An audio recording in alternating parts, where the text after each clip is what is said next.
A girl noticed something strange while taking pictures. The drop tower sign clearly said high dive, but in her photo, some of the lights had gone out, turning it into high dive. Wendy looked up instinctively. The lights above were still on. Before she could figure it out, her boyfriend and classmates rushed over. They thought the drop tower wasn't exciting enough, so they wanted to try the roller coaster. Soon, they reached the entrance, but the strange-looking gate made Wendy feel even more uneasy. Her boyfriend noticed her fear and encouraged her to be brave. With his support, Wendy finally agreed, but the moment she stepped inside, she noticed a loose bolt on the track above. That terrible feeling came rushing back. She felt like something bad was about to happen. Before long, the coaster pulled into the station. The staff began checking tickets. After the last group got off, everyone picked their seats and climbed in. Wendy and Kevin sat in the very last row. The safety restraints came down. The staff checked if everything was secure, but no one noticed. The hydraulic line above them was leaking oil. As the ride was about to start, Wendy took out her camera for a picture, but a staff member immediately stopped her. After seeing the warning sign, Kevin put the camera in his pocket, but the guy in the hat secretly hit his camera against his chest, and that small move would set up everything that happened next. Right before launch, Kevin accidentally touched a piece of gum left by the last rider. Disgusted, he tossed it away. As the staff pressed the button, the coaster slowly began to move. Everyone screamed with excitement, but none of them knew a disaster was already closing in. Soon, the coaster reached the highest point, then it dropped at full speed. The weightless rush sent everyone's adrenaline soaring, but Wendy was the only one who felt something was wrong. The coaster entered its first loop. The guy in the hat pulled out his camera and tried to sneak a photo, but the girl in front of him knocked it away, and in that instant, the gears of fate began to turn at such high speed.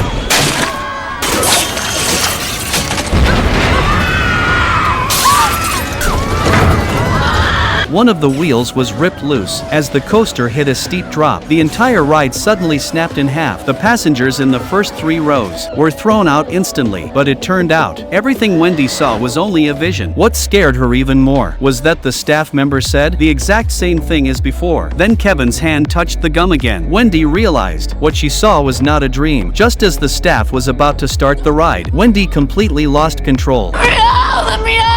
Win, it's alright. No, it's gonna crash, it's gonna crash! Wendy? The hydraulics will rupture, the tracks will collapse, please! What's going on? Let me off! Chick's on something. Hey, let him out.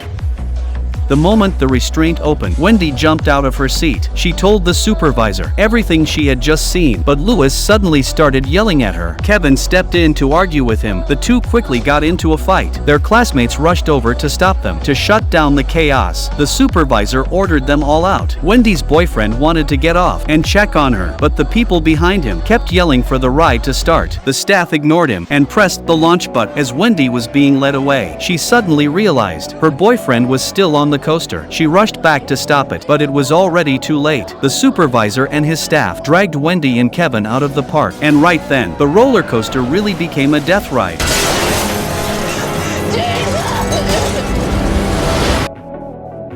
A few weeks passed. Even though the disaster was over, Wendy still couldn't escape its shadow. Just as she was about to leave, Kevin came to find her. He had done a lot of research and found a plane crash from 6 years earlier. Back then, a boy had a vision that the plane was going to explode. What he did was exactly what Wendy had done. Not long after takeoff, the plane really exploded, and the survivors all died later in bizarre accidents. At first, Wendy didn't believe Kevin, but when she looked at the photos from that day, she noticed something strange.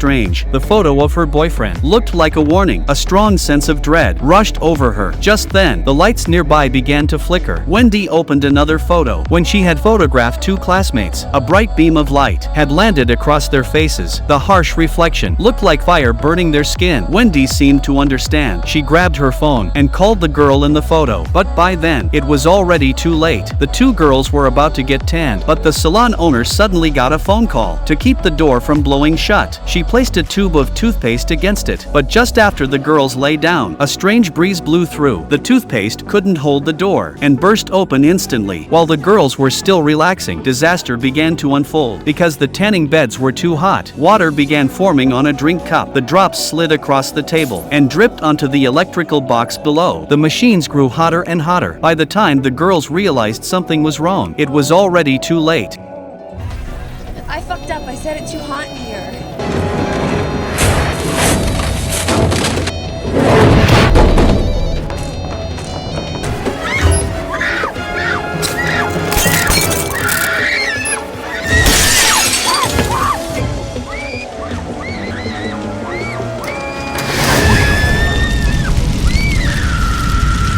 Their deaths were ruled an accident. At the funeral, Wendy and Kevin met again. This time, Wendy finally believed him. Kevin showed her photos from the plane crash 6 years ago. The 180 on the road sign matched the number of people who died on the flight. Then Wendy took out the photos from the amusement park. Her boyfriend's death and the two girls' deaths had both been hinted at in the pictures. If the death order followed the photo order, then the next person to die would be Frankie, the guy in the hat. But just as they were about to sit down and talk, a garbage truck suddenly rolled toward them. Wendy was badly startled, and at that moment, danger came again. Get out!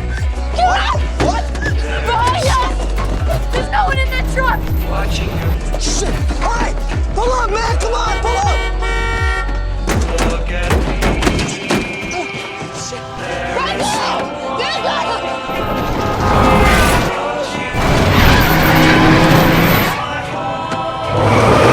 Watch us! Come here!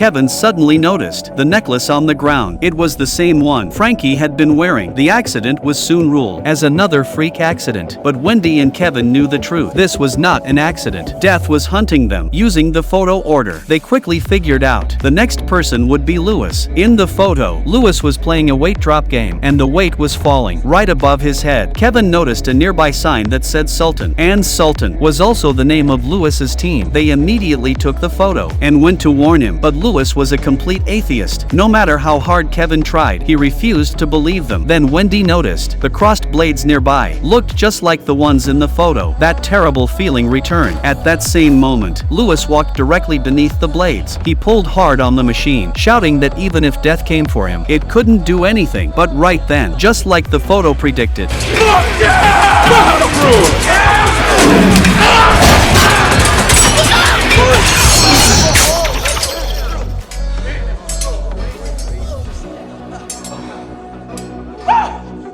What I tell you, Kevin, huh?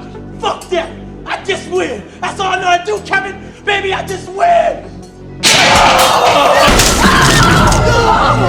Lewis's head was crushed by the weight. Wendy and Kevin now knew the next victims would be Ian McKinley and his girlfriend Erin. But when they arrived, Ian was saying the same thing Lewis had said. Clearly, he didn't believe any of it. Even though Kevin tried to warn him, Ian kept working like nothing was wrong. And at that moment, the gears of fate began turning again. Another disaster was coming. A breeze suddenly blew through. Wendy looked at the photo again. It was as if she finally realized something.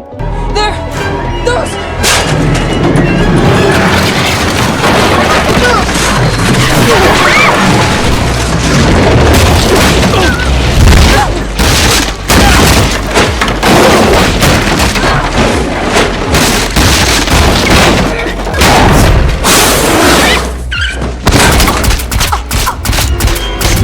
Although Wendy managed to save Ian, Erin still failed to escape death. Now they didn't know whether interfering had actually worked. If it hadn't, Kevin would be next. And after Kevin, it would be Wendy. But because Wendy had been stopped while taking the photo that day, they no longer knew who was next in line. That night, Wendy checked the photos again and suddenly noticed someone sitting in front of her seat. From the shape of the bracelet, she recognized the person. It was her younger sister, Julie. Remembering that Julie was going to the town festival, Wendy immediately called Kevin. Luckily, Kevin was working security at the fairgrounds. Realizing Julie might be next, Kevin told Wendy to check the photos for clues. But Wendy's photo showed nothing useful. Kevin's face, however, seemed to be hit by a flash of bright light. With no time to think, Wendy rushed to the festival. Meanwhile, Kevin found Julie, but Julie was acting like a rebellious teenager. She shook Kevin off and ran away. At the same time, the fireworks show began. Two bratty kids lit a firecracker and threw it under a white horse. The explosion scared the horse. It ripped the wooden stake from the ground and bolted. Wendy finally spotted her sister when she saw Julie make the same hand gesture from the photo. Wendy instantly knew something was wrong. Julie, look out!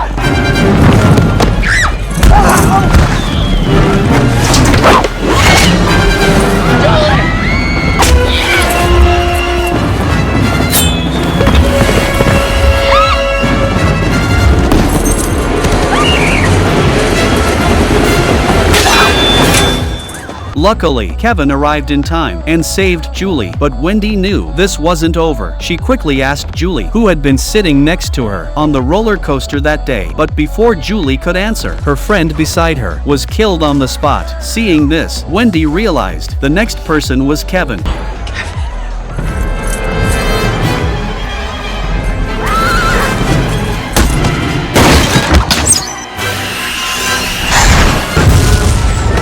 Luckily, Wendy got there in time and saved him too, but then she saw Ian McKinley. We have to get out of here now. What's the deal?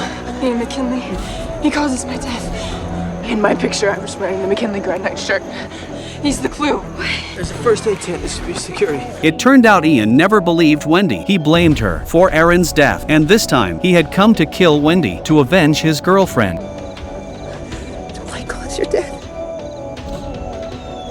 Just like you lost Aaron. What? What? You have a vision? Was I in it? Is that a picture? Just tell me how to start it off! Let's get this over with! You'll save me if you just stay away. Then it'll all be over. What do I care? It skipped me. For me, it is over. I'm not dying. I'm not dying!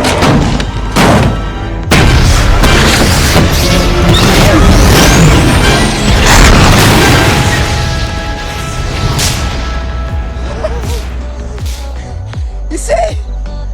I'm not gonna die! It's you, Wendy! You're dead!